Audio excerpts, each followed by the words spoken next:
Good morning. भौतिक विज्ञान की क्लास में आपका फिर से स्वागत है। लास्ट लेक्चर में हमने इलेक्ट्रॉनिक्स में कुछ डेफिनेशंस थी और उनका एग्जाम्पल था, वो भी देखा था। जैसे अंतरित प्रतिबाधा थी, परिचालन बिंदु प्रतिबाधा थी, उनके बारे में हमने बात करी थी। उससे अगला एक टॉपिक और है जो नेटवर्क एनालिसिस में बहुत काम आता है और उसको अपन क्या कहते हैं, उस टॉपिक को टी पाई रूपांतरण, टी पाई जाल रूपांतरण।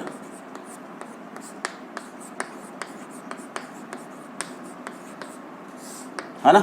इसको नॉर्मली एक दूसरा नाम भी है, उससे भी जाना जाता है, स्टार डेल्टा ट्रांसफॉर्मेशन।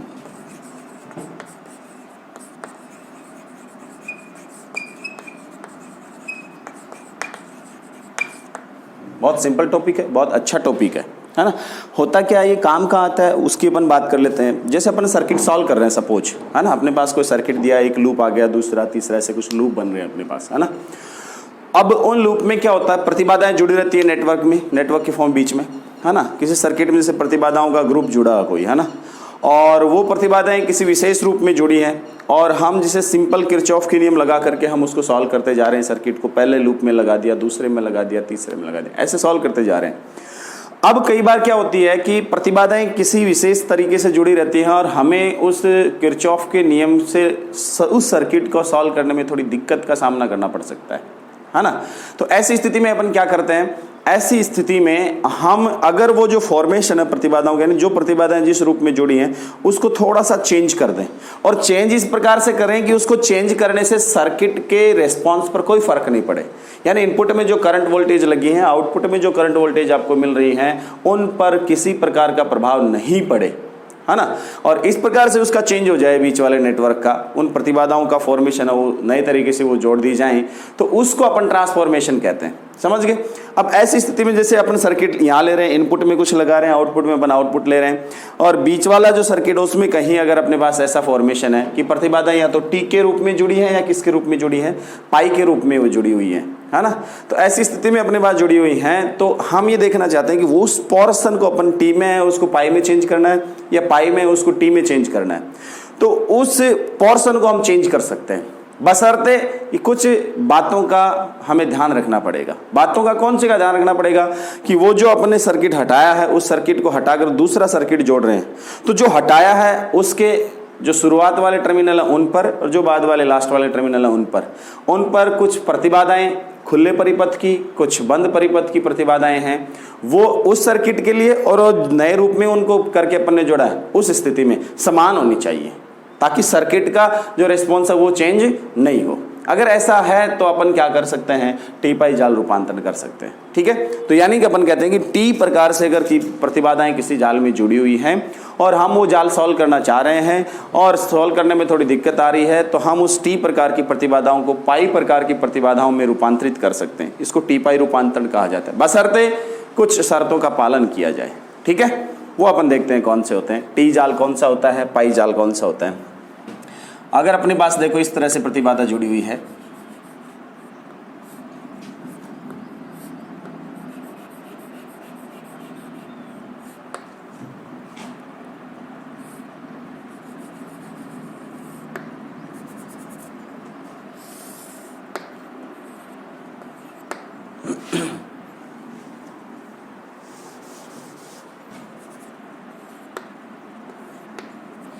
देखो ये अपने पास नेटवर्क है सपोज एक। अब इसमें प्रतिबाधाएं देखो कैसे जुड़ी हैं, टी की फॉर्म में जुड़ी हुई है ना। तो इसको मैं Z1 कह देता हूं, इसको मैं क्या कह देता हूं, Z2, और इसको मैंने क्या नाम दे दिया, Z3। ये इनपुट पोर्शन होता है और ये आउटपुट वाला पोर्शन होता है ना। इस इनपुट वाले पोर्शन पे एक टर्मिनल ये होता है, ये दूसरा टर्मिनल है, और देखो ये तीसरा टर्मिनल कॉमन है, इनपुट और आउटपुट में कॉमन है, इसको मैं टर्मिनल नंबर 3 कह देता हूं। ठीक है। तो इस प्रकार का जो जाल अपने पास जुड़ा होता है, इधर कुछ और सर्किट जोड़ के अपन बैटरी या जो पावर सप्लाई सोर्सेज हैं वो अप्लाई कर सकते हैं। इसके आगे वाले नेटवर्क में अपन लोड प्रतिरोध जोड़ सकते हैं और उसका रिस्पॉन्स देख सकते हैं। ठीक है। तो अपन कह रहे हैं कि इस कंडीशन में ये जो जाल है टी की फॉर्म में होने के कारण क्या कहलाता है, टी नेटवर्क। क्या कहलाता है, टी नेटवर्क कहलाता है। इसी प्रकार का जाल पाई जाल में जुड़ी, उसका मतलब क्या होता है कि प्रतिबाधाएं अगर अपने पास इस फॉर्म में जुड़ी हुई हैं,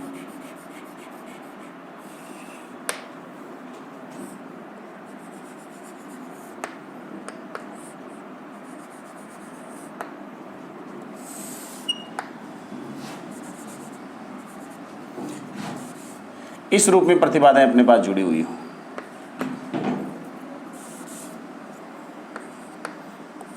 ये देखो इस तरह से जुड़ी हुई है, दो पाई की फॉर्म में है ना, इस पाई की फॉर्म में जुड़ी हुई है।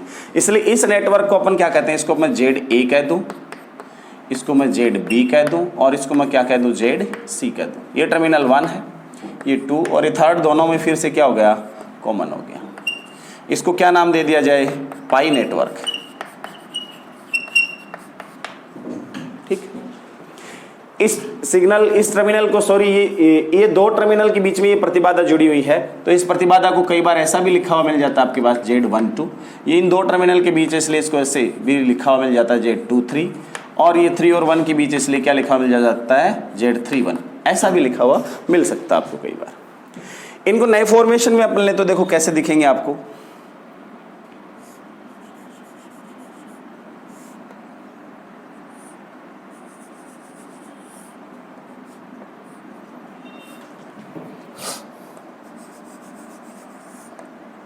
देखो ये टर्मिनल 1, ये टर्मिनल कौन सा 2, और ये 3 कॉमन है, ये टर्मिनल अपने पास 3 हो गया। ये Z1, Z2 और ये कौन सा Z3। देखो एक स्टार की फॉर्म में है, किसकी फॉर्म में है, स्टार की फॉर्म में है, इसलिए इसको स्टार नेटवर्क भी कहा जाता है। कौन सा नेटवर्क, स्टार नेटवर्क भी कहा जाता है। ठीक है, इसी तरह से इसको भी अपन किस फॉर्म में जोड़ सकते हैं,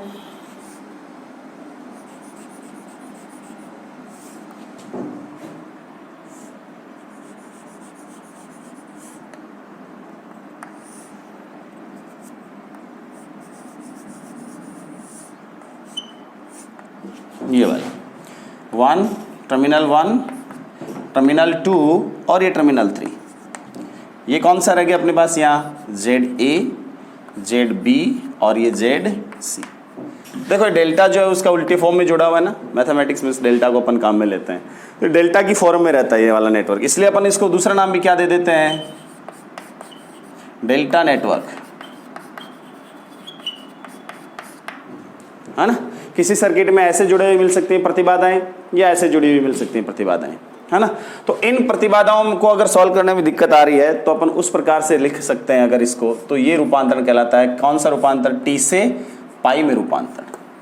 और इसका उल्टा अगर ऐसी जुड़ी हुई है और उनको अपन इसमें ट्रांसफर करें तो पाई का टी में ट्रांसफॉर्मेशन कहलाता है, टी से पाई और पाई से टी में। और ये स्टार डेल्टा, स्टार फॉर्म में जुड़ी हुई है तो स्टार से डेल्टा में चेंज कर सकते हैं, डेल्टा फॉर्म में जुड़ी हुई है तो डेल्टा से किस में चेंज कर सकते हैं, स्टार में अपन चेंज कर सकते हैं। ये जो ट्रांसफॉर्मेशन होता है ये क्या कहलाता है अपने पास, टी पाई रूपांतरण कहलाता है, जाल रूपांतरण कहलाता है। ठीक है, ऐसा करने से अपने पास प्रतिबाधाएं क्या हो जाती हैं, बहुत सिंपल वे में सॉल्व हो जाते हैं, सर्किट भी सॉल्व हो जाते हैं और प्रतिबाधाएं हैं उनके साथ डील करना इजी हो जाता है अपने पास। ठीक है, अब अपन कह रहे हैं कि अब होता क्या है, इनको चेंज करते टाइम किन बातों का ध्यान रखना है वो मैं बता देता हूँ आपको।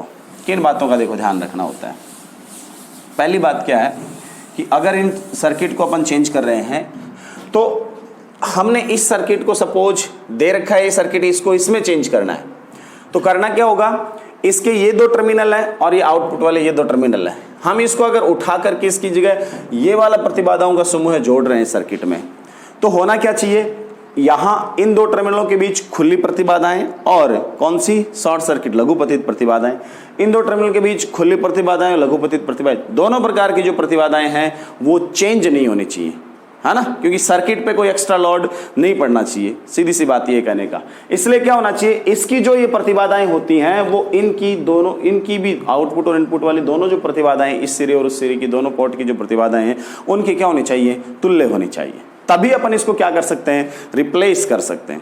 इसलिए अपन कह सकते हैं किसी टी नेटवर्क को पाई नेटवर्क में बदला जा सकता है, बशर्ते उसकी जो खुली और लघुपतित परिपथ की प्रतिबाधाएं हैं वो एज इट इज रहें दूसरे परिपथ के साथ, समझ गए। तो ऐसी स्थिति में अपन बदल सकते हैं, ये टी पाई रूपांतरण प्रमेय कहलाती है।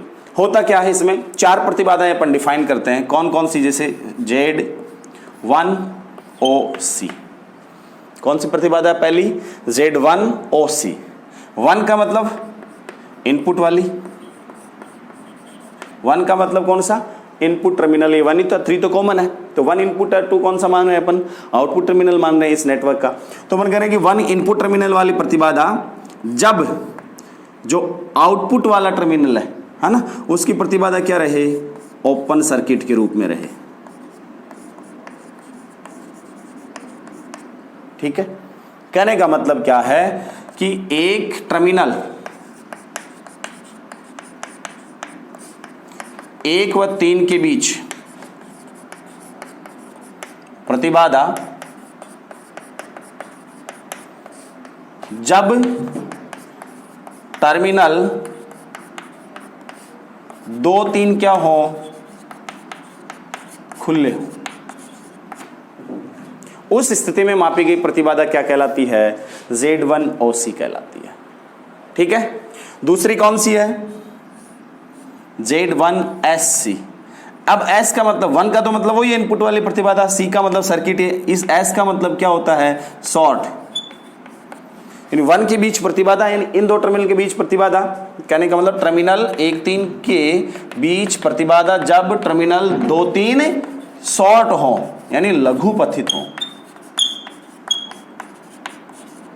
समझ गए, यानी जब दोनों टर्मिनल ये क्या हो, शॉर्ट कर दिए जाएं, उस कंडीशन में इन दोनों के बीच दोनों प्रकार की प्रतिबाधाएं आ गई। ठीक है, ऐसा सेम किसके लिए, Z2OC। 2 का मतलब आउटपुट, यानी इधर प्रतिबाधा, इन दो टर्मिनल के बीच प्रतिबाधा। इस बार क्या होगा, टर्मिनल 2, 3 के बीच प्रतिबाधा जब टर्मिनल कौन से, 1, 3 खुले हों। अब की बार इन दो के बीच प्रतिबाधा और ये दोनों क्या रहने चाहिए, ओपन रहने चाहिए। दूसरा इसका जेड आउटपुट का, दूसरी इसकी कौन सी होगी, शॉर्ट सर्किट।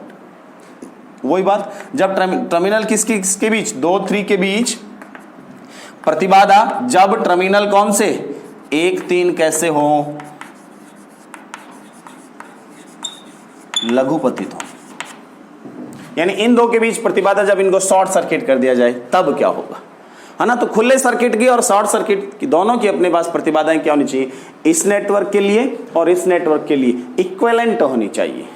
समझ गए, ऐसा करते ही अपने पास क्या आ जाएंगे, 4 समीकरण आ जाएंगे। इसके लिए चारों प्रतिबाधाएं ज्ञात कर लेंगे, उसके लिए चारों ज्ञात कर लेंगे, दोनों को इक्विवेलेंट कर देंगे दोनों नेटवर्क के लिए, और चारों अपने पास प्रतिबाधाओं से 4 समीकरण आएंगे, उनको सॉल्व करते हैं, टी से पाई रूपांतरण, पाई से टी रूपांतरण हो सकता है, आराम से हो सकता है। ठीक है, देखते हैं कैसे होता है ना। देखो जरा,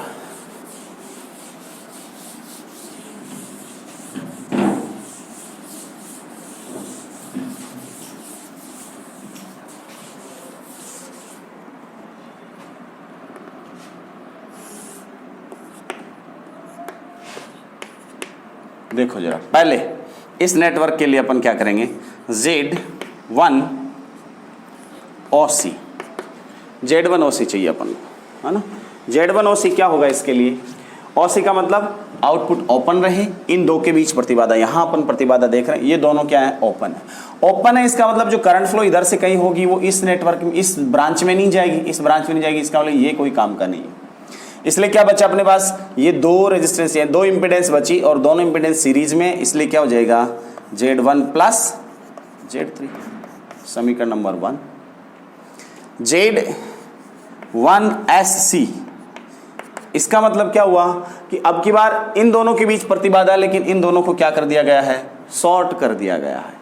दोनों टर्मिनल को क्या कर दिया, लघुपथित कर दिया, शॉर्ट कर दिया। शॉर्ट करते देखो ये नेटवर्क एक सर्किट की तरह बिहेव करेगा, और ऐसी कंडीशन में इसमें भी करंट फ्लो होगी, तो ये ब्रांच भी अब काम में आएगी। इन दो टर्मिनल के बीच अगर देखें अपन, तो ये ब्रांच और ये ब्रांच दोनों पैरेलल है, इसलिए Z2 और Z3 क्या है, पैरेलल, और दोनों मिलकर के इस Z1 के साथ क्या होंगी, सीरीज में, इसलिए क्या होगा, Z1 प्लस, देखो Z1 इन दो टर्मिनल के बीच जुड़ेंगे, इनकी परिणामी प्रतिबाधा Z2 Z3 upon Z2 plus Z3, Z2 Z3 upon Z2 plus Z3, समीकरण नंबर 2।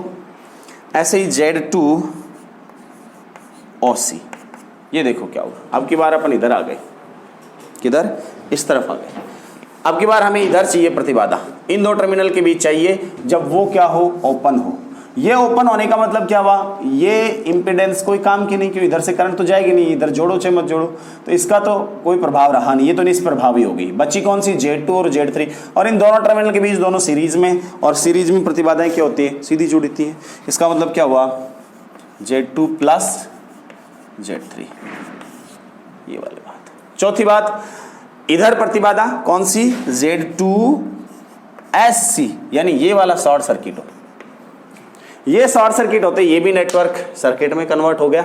और अब क्या होगा, ये Z1 इस Z3 के साथ क्या रहेगी, इन दोनों टर्मिनल के बीच देखो इधर से पैरेलल है, पैरेलल है, इसका मतलब क्या होगा, Z1 Z3 upon Z1 plus Z3, ये यहां जुड़ेगी और ये Z2 के साथ फिर सीरीज में रही, तो Z2 से सीरीज में रहने का मतलब क्या, Z2 प्लस कौन सी, ये दोनों पैरेलल, तो Z1 Z3 upon Z1 plus Z3, ये लो जनाब, ठीक है। ये अपने पास नेटवर्क। दूसरा नेटवर्क कौन सा, ये, इसके लिए सेम ये कंडीशंस देखते हैं अपन, कौन सी, Z1 ओपन सर्किट, ये दोनों टर्मिनल ओपन रखने हैं, है ना, ये ओपन रखते ही क्या हुआ, देखो यहां से चलो, इन दोनों के बीच प्रतिबाधा देखनी है, तो क्या हुआ, यहां से चलो, ये दोनों प्रतिबाधाएं किस में, देखो इन दो टर्मिनल के बीच ही हैं, कौन सी, Z1 भी इनके बीच जुड़ी हुई है, ये ZB ZC इनके बीच जुड़ी हुई है। इसका मतलब क्या होगा, ये दोनों क्या है, सीरीज में है, और फिर सीरीज में होकर के किसके साथ पैरेलल हैं, ZA के साथ। तो ZA के साथ कौन पैरेलल है, ये दोनों सीरीज प्रतिबाधाएं, यानी ZB प्लस ZC। तो ये R1 की तरह बिहेव करो, सपोज आप याद करो, देखो R1 R2 पुनः R1 प्लस R2, तो ये R1 की तरह कर रहा है, ये दोनों मिलकर R2 हैं, ZA plus ZB plus ZC। तो क्या R1 R2 upon R1 plus R2 जोड़ दो, ZA plus ZB plus ZC 1A, ठीक है।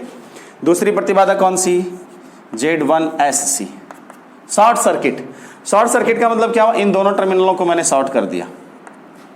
अब देखो इन दो टर्मिनल के बीच, देखो दोनों पॉइंट के बीच, दो पॉइंट के बीच एक तो प्रतिबाधा जुड़ी है ZC, और दूसरा एक बाईपास संट जुड़ा हुआ है ना, जिसका कोई रेजिस्टेंस नहीं है अभी यहाँ, वो शॉर्ट कर दिया गया। अब बताओ मुझे, इधर जाने पे दिक्कत होती है, इधर जाने पे करंट को कोई दिक्कत नहीं होती, तो करंट कौन सा पाथ चुनेगी, जिधर जाने में कोई प्रतिबाधा का सामना न करना पड़े। इसलिए क्या होगा, करंट बाईपास निकलेगी, बाईपास निकलेगी तो इसका कोई उपयोग नहीं रह जाएगा, ये अनुपयोगी हो जाएगा, है ना, निष्प्रभावी हो जाएगा। ये निष्प्रभावी होते ही देखो कौन कौन जुड़ा, ये ZB और ZA दोनों किस में आ गए, पैरेलल में आ गए, देखो जरा दोनों पैरेलल में आ गए ना, तो इसका मतलब क्या होगा, ZA ZB upon ZA plus ZB, ये 2A हो गया, ठीक है। अब तीसरी कौन सी थी, J2OC। J2OC का मतलब क्या हुआ, अब इन दो टर्मिनल के बीच प्रतिबाधा, इन दो टर्मिनल के बीच प्रतिबाधा जब ये ओपन हो, ये ओपन हो तो इधर कोई दिक्कत नहीं। अब देखो इन दो टर्मिनल के बीच देखो कौन सी है, इन दो टर्मिनल के बीच एक तो ZC जुड़ी हुई है, और ZC के पैरेलल में ये दोनों एक साथ जुड़ी हुई हैं, ये दोनों एक साथ, है ना, ये दोनों एक साथ इसके साथ पैरेलल है, तो ये दोनों सीरीज में है। सीरीज का मतलब ZA प्लस ZB, यानी ZA प्लस ZB मिलकर के ZC के साथ क्या है, पैरेलल है। इसका मतलब क्या होगा, ZB के साथ कौन पैरेलल है, ZC के साथ कौन पैरेलल है, ZA प्लस ZB मिलकर के हैं, इसलिए क्या होगा, ZA plus ZB plus ZC, ये 3 हो गया। Last Z2SC। अब की बार कह रहा है कि इन दोनों के बीच प्रतिबाधा जब ये टर्मिनल क्या हो, शॉर्ट हो, ठीक है। ये टर्मिनल शॉर्ट होते ही वही बात, इन दो टर्मिनल के बीच एक तो प्रतिबाधा जुड़ी और एक सीधा जुड़ा है शॉर्ट, तो करंट तो शॉर्ट पाथ चुनेगी, है ना, जिधर इंपेडेंस नहीं हो। इसका मतलब ये निष्प्रभावी हो जाता है। ये निष्प्रभावी होते हैं, देखो इन दो टर्मिनल के बीच ये और ये दोनों किस में आ गई, पैरेलल में आ गई, सीरीज में, सॉरी पैरेलल में आ गई, समांतर में। तो क्या हुआ, ZB ZC upon ZB plus ZC, ये लो साहब, ये 4 समीकरण अपने पास आ गए। क्या आ गए, ये 4 समीकरण इधर आ गए, 4 उधर आ गए। हम ये कहते हैं कि ये प्रतिबाधाएं इस सर्किट के लिए और ये प्रतिबाधाएं इस सर्किट के लिए जो डिफाइन अपन ने करी है, वो सारी की सारी क्या होनी चाहिए, परस्पर तुल्य होनी चाहिए। यानी Z1OC किसके बराबर होना चाहिए, इसके, ये इसके बराबर, ये इसके बराबर होनी चाहिए, ये इसके बराबर, ये इसके बराबर होनी चाहिए। अगर ऐसा है तो ये अपन इसकी जगह ये रख सकते हैं, उसकी जगह ये अपन चेंज कर सकते हैं। ऐसी स्थिति में हम 4 समीकरण आएंगे अपने पास, और चारों को अपन क्या करेंगे, सॉल्व करेंगे। तो Z1 Z2 Z3 का मान आ जाएगा किसके पदों में, ZA ZB ZC के पदों में। उल्टा करेंगे तो क्या आ जाएगा, ZA ZB ZC का मान आ जाएगा किसके पदों में, Z1 Z2 Z3 के पदों में। है ना, वो अपन नेक्स्ट लेक्चर में देखेंगे। ठीक है, तब तक के लिए धन्यवाद।